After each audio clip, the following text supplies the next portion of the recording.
بسم اللہ الرحمن الرحیم۔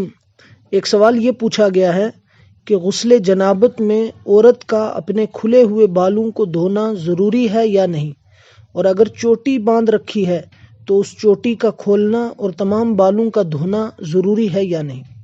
اس سوال کے جواب میں عرض یہ ہے کہ اگر عورت کے بال کھلے ہوئے ہوں تو غسل جنابت میں تمام بالوں کا دھونا ضروری اور واجب ہے، اور اگر خاتون نے چوٹی باندھ رکھی ہو تو اس پوری چوٹی کو کھولنے کی ضرورت نہیں۔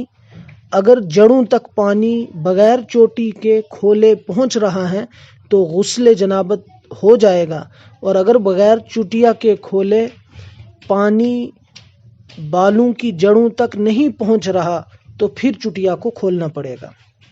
یہ مسئلہ اسی طرح فقہ کی تقریباً تمام کتابوں کے اندر موجود ہے۔